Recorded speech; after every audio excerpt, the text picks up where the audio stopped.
O Mahabharata. De Krishna Dvaipayana Vyasa. Livro 15. Asramavasika Parva ou O Livro do Eremitério. Asramavasa Parva. Capítulo 9. Dhritarashtra se dirige aos Brahmanes. Dhritarashtra disse: Santanu governou adequadamente esta terra. Similarmente, Vishitraviriya também, protegido por Bhishma, os governou. Sem dúvida, tudo isso é conhecido por vocês. Vocês também sabem, vocês como Pandu, meu irmão, era querido por mim como também por vocês. Ele também os governou devidamente. Ó impecáveis, eu também tenho servido a vocês. Se esses serviços alcançaram a meta ou ficaram aquém dela, cabe a vocês me perdoarem, pois eu tenho me encarregado dos meus deveres sem negligência. Duryodhana também desfrutou deste reino sem nenhuma fonte de aborrecimento. Tolo como ele era e dotado de má compreensão, ele, no entanto, não fez nenhum mal a vocês. Pelo erro, no entanto, daquele príncipe de má compreensão, e por causa do seu orgulho, como também pela minha própria impolítica, ocorreu uma grande carnificina de pessoas da classe real.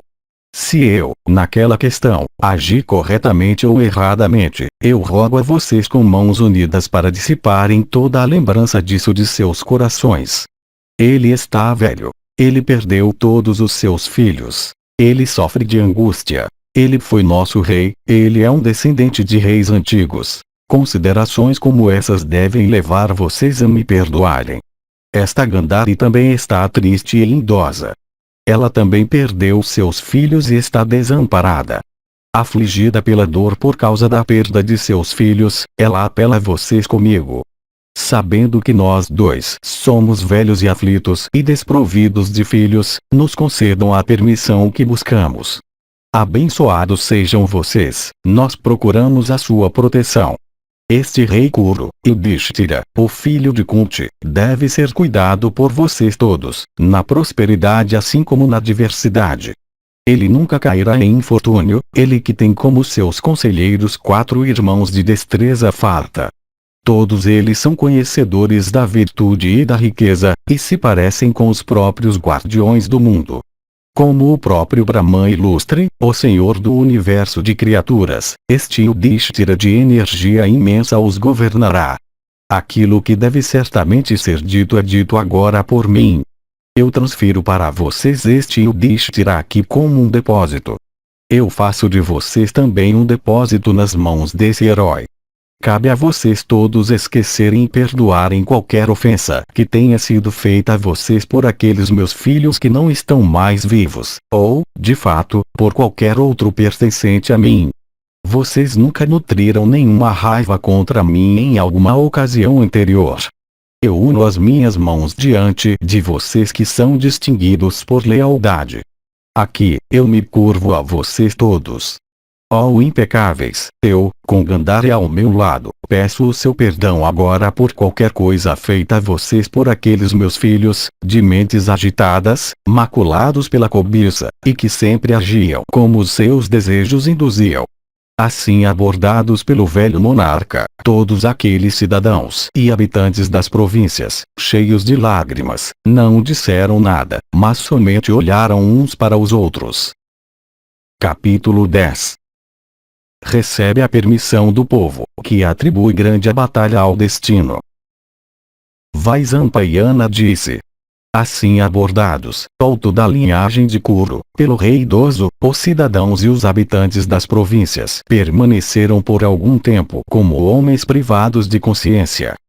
O rei Dhritarashtra, achando-os silenciosos, com suas gargantas sufocadas pelo pesar, mais uma vez se dirigiu a eles, dizendo: Ó melhores dos homens, velho como eu estou, sem filhos, e dando vazão, por tristeza de coração, a diversas lamentações, junto com esta minha esposa, eu obtive a permissão, na questão da minha retirada para a floresta, do meu pai, o próprio Krishna nascido na ilha, como também do rei Yudhishthira, que está familiarizado com todos os deveres, ó habitantes virtuosos deste reino. Ó impecáveis, eu, com Gandhari, apelo a vocês repetidamente com cabeças inclinadas. Cabe a vocês todos nos concederem permissão. Vaisampayana continuou. Ouvindo essas palavras lastimáveis do rei Kuru, ó monarca, todos os habitantes reunidos de Kurujangala começaram a chorar. Cobrindo seus rostos com as mãos e peças de roupa superiores, todos aqueles homens, queimando de angústia, choraram por um tempo como pais e mães chorariam, na probabilidade de um filho querido estar prestes a deixá-los para sempre. Levando em seus corações, dos quais todo outro pensamento tinha sido dissipado, a tristeza nascida do desejo de Dhritarashtra de deixar o mundo, eles pareciam com homens privados de toda consciência. Controlando aquela agitação de coração devido ao anúncio do desejo de Dhritarashtra de ir para a floresta, eles gradualmente puderam se dirigir uns aos outros, expressando seus desejos. Colocando suas palavras em resumo, ó rei, eles encarregaram certo Brahmane da tarefa de responder ao velho monarca. Aquele Brahmane erudito, de bom comportamento, escolhido por consentimento unânime, familiarizado com todos os tópicos, mestre de todos os riks, e chamado Samba, se esforçou para falar. Recebendo a permissão da Assembleia inteira e com sua total aprovação, aquele Brahmane erudito, consciente das suas próprias habilidades, disse estas palavras para o rei. Ó monarca, a resposta dessa Assembleia foi entregue ao meu cuidado. Eu a anunciarei, ó herói. Recebe-a, ó rei. O que tu disseste, ó rei dos reis, é tudo verdade, ó pujante. Não há nada nisso que seja mesmo levemente falso. Tu és nosso bem-querente, como, de fato, nós somos teus. Na verdade, nesta linhagem de reis, nunca houve um rei que, vindo governar seus súditos, se tornou impopular com eles. Vocês têm nos governado como pais ou irmãos. O rei Duryodhana nunca nos fez nenhum mal. Faze, ó rei, aquilo que aquele asceta de grande alma, o filho de Satyavati, disse. Ele é, realmente, o principal dos nossos instrutores. Deixados por ti, ó monarca, nós passaremos nossos dias em aflição e tristeza, cheios da lembrança das tuas centenas de virtudes. Nós fomos bem governados e protegidos pelo rei Duryodhana, assim como fomos governados pelo rei Santanu, ou por Chitrangada, ou por teu pai, ó monarca, que era protegido pela destreza de Bhishma, ou por Pandu, aquele soberano da terra, que era supervisionado por ti em todos os seus atos. Teu filho, ó monarca, nunca nos fez o menor mal. Nós vivemos, confiando naquele rei tão confiantemente como em nosso próprio pai. É sabido por ti como nós vivemos, sob aquele soberano. Do mesmo modo, nós temos desfrutado de grande felicidade, ó monarca, por milhares de anos, sob o governo do filho de Kunti de grande inteligência e sabedoria. Esse rei de alma justa realiza sacrifícios com doações em profusão, segue a conduta dos sábios nobres de antigamente, pertencentes à tua linhagem, de atos meritórios, tendo Kuru e Samvara e outros e Bharata de grande inteligência entre eles. Não há nada, ó monarca, que seja nem levemente criticável na questão do governo de Yudhishthira. Protegidos e governados por ti, nós todos temos vivido em grande felicidade. O mais leve demérito é incapaz de ser alegado contra ti teu filho. Considerando o que tu disseste sobre Duryodhana na questão daquela carnificina de parentes, eu rogo a ti, ó alegrador dos Kurus, para me escutar. O Brahmane continuou. A destruição que alcançou os Kurus não foi ocasionada por Duryodhana. Ela não foi causada por ti. Nem foi causada por Karna ou pelo filho de Suvala. Nós sabemos que ela foi ocasionada pelo destino, e que não podia ser neutralizada. Realmente, o destino não pode ser resistido, pelo esforço humano. 18 akshauhines de tropas, ó monarca, foram reunidas. Em 18 dias aquela hoste foi destruída, pelos principais dos guerreiros Kuru, isto é, Bhishma e Drona e Kripa e outros, e Karna de grande alma, e o heróico Yudhana, e Drishtadyumna, e pelos 4 filhos de Pandu, isto é, Bhima e Arjuna e gêmeos. Aquela tremenda carnificina, ó rei, não poderia acontecer sem a influência do destino. Sem dúvida, por kshatriyas em particular, os inimigos devem ser mortos e a morte encontrada em combate. Por aqueles principais dos homens, dotados da ciência e da força das armas, a terra foi exterminada com seus corcéis e carros e elefantes. O teu filho não foi a causa daquela carnificina de reis de grande alma. Tu não foste a causa, nem teus empregados, nem Karna, nem o filho de Suvala. A destruição daqueles principais da linhagem de Kuru e de reis aos milhares, saibas, foi ocasionada pelo destino. Quem pode dizer algo mais nisso? Tu és considerado como o guru e o mestre do mundo inteiro. Nós, portanto, na tua presença, absolvemos o teu filho de alma honrada. Que aquele rei, com todos os seus associados, alcance as regiões reservadas para os heróis. Permitido pelos principais dos Brahmanes, que ele se divirta em felicidade no céu. Tu também obterás grande mérito, e firmeza inabalável em virtude. Solto de votos excelentes, segue inteiramente os deveres indicados nos Vedas. Não há necessidade de ti ou de nós cuidarmos dos Pandavas. Eles são capazes de governar os próprios céus, o que dizer então da terra? Soltos de grande inteligência, na prosperidade como na adversidade, os súditos desse reino, ó o principal da linhagem de Kuru, serão obedientes aos Pandavas que têm a conduta como seu ornamento. O filho de Pandu faz aquelas doações valiosas, que sempre devem ser feitas, para as principais das pessoas regeneradas, em sacrifícios e em ritos fúnebres, seguindo o costume de todos os grandes reis da antiguidade. O filho generoso de Kunti é brando e autocontrolado, e está sempre disposto a gastar como se ele fosse o segundo Vaisravana. Ele tem grandes ministros que estão a serviço dele. Ele é compassivo até para com seus inimigos. De fato, aquele mais notável da linhagem de Bharata tem comportamento puro.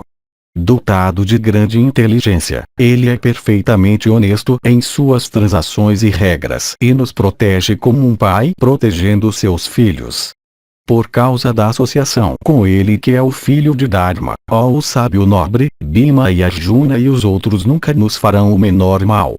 Eles são compassivos, solto da linhagem de Kuru, para com aqueles que são compassivos, e ferozes como cobras de veneno virulento para aqueles que são violentos.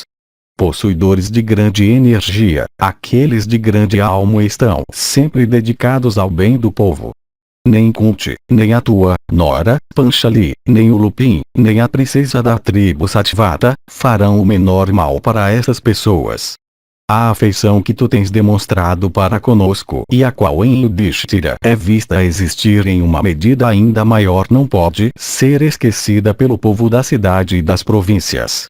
Aqueles grandes guerreiros em carros, isto é, os filhos de Kunti, eles mesmos dedicados aos deveres de justiça, protegerão e cuidarão das pessoas mesmo se acontecer de elas serem injustas.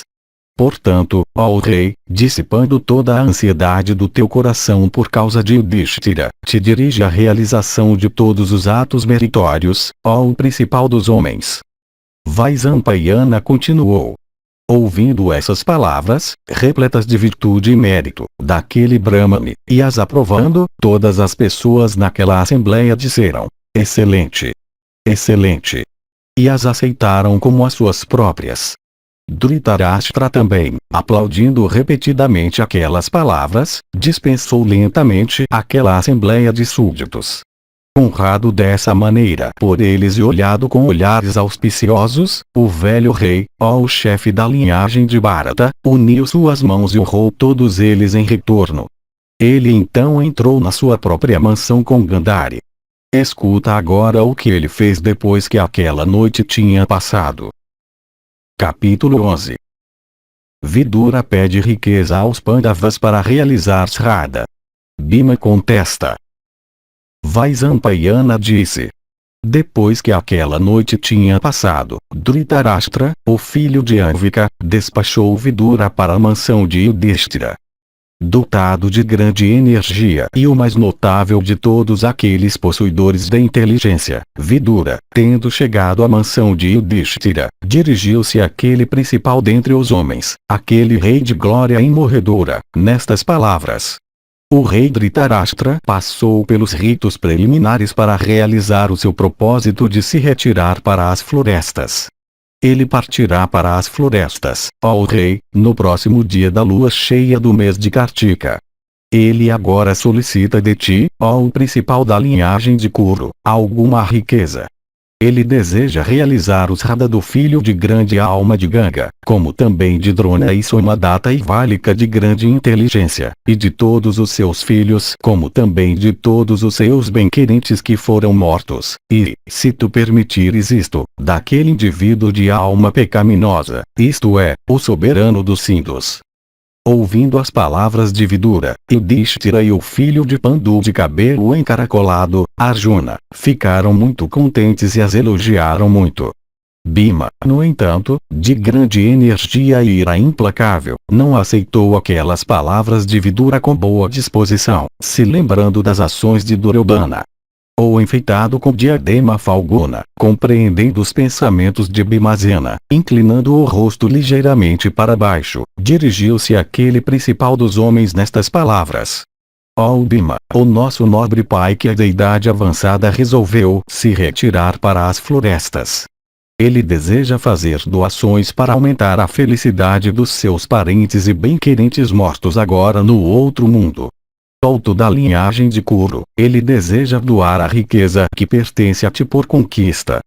De fato, ó o poderosamente armado, é por Bhishma e outros que o velho rei está desejoso de fazer essas doações. Cabe a ti conceder a tua permissão. Por boa sorte é que, solto de braços poderosos, Dhritarashtra hoje pede riqueza de nós, ele a quem nós pedíamos antigamente. Veja o reverso ocasionado pelo tempo. Aquele rei que era antes o senhor e protetor da terra inteira agora deseja ir para as florestas, seus parentes e associados tendo sido todos mortos por inimigos. Ó chefe de homens, não deixes tua visão se desviar de conceder a permissão pedida. Ó poderosamente armado, a recusa, além de trazer infâmia, será produtiva de demérito. Aprende o teu dever nesta questão do rei, teu irmão mais velho, que é o senhor de tudo. Cabe a ti dar em vez de recusar, ó o chefe da linhagem de Bharata. Vibatsu que estava dizendo isso foi aplaudido pelo rei Yudhishthira o justo. Cedendo à ira, Bhimazena disse estas palavras. Ó Falguna, somos nós que faremos doações na questão dos funerais de Bhishma, como também do rei Somadatta e de Borisravas, do sábio real Válika, e de Drona de grande alma, e de todos os outros. Nossa mãe Kunti fará essas oferendas fúnebres por Karna. Ó principal dos homens, não deixes Dhritarashtra realizar esses radas. Isso mesmo é o que eu penso. Que os nossos inimigos não sejam alegrados. Deixa Duryodhana e outros caírem de uma posição miserável para uma mais miserável ainda. Pai, foram aqueles desgraçados de sua raça que fizeram a terra inteira ser exterminada. Como tu podes esquecer aquela ansiedade de 12 longos anos, e a nossa residência incógnita que foi tão dolorosa para Draupadi? Onde estava a afeição de Dhritarashtra por nós então? Vestido em uma camurça preta e privado de todos os teus ornamentos, com a princesa de Panchala em tua companhia, tu não seguiste este rei? Onde estavam Bhishma e Drona então, e onde estava Somadatta? Tu tiveste que viver por 13 anos nas florestas, te sustentando dos produtos da selva. O teu pai mais velho então não olhou para ti com olhos de afeição paterna. Tu esqueceste, ó Partha, que foi aquele patife da nossa linhagem, de má compreensão, que perguntou a Vidura, quando a partida de dados estava ocorrendo, o que foi ganho. Ouvindo até aqui, o rei Yudhishthira, o filho de Kunti, dotado de grande inteligência, o repreendeu e disse para ele ficar em silêncio. Apêndice Esse texto, onde se menciona há milhares de anos como abarcando o governo de Yudhishthira, está evidentemente corrompido. É difícil imaginar por que apenas o soberano dos Sindhus, Jayadratha, deve ser considerado como um malfeitor para os Pandavas. Em relação à morte de Abhimanyu, ele representou um papel muito menor, por somente proteger a entrada da ordem de batalha contra os guerreiros Pandava.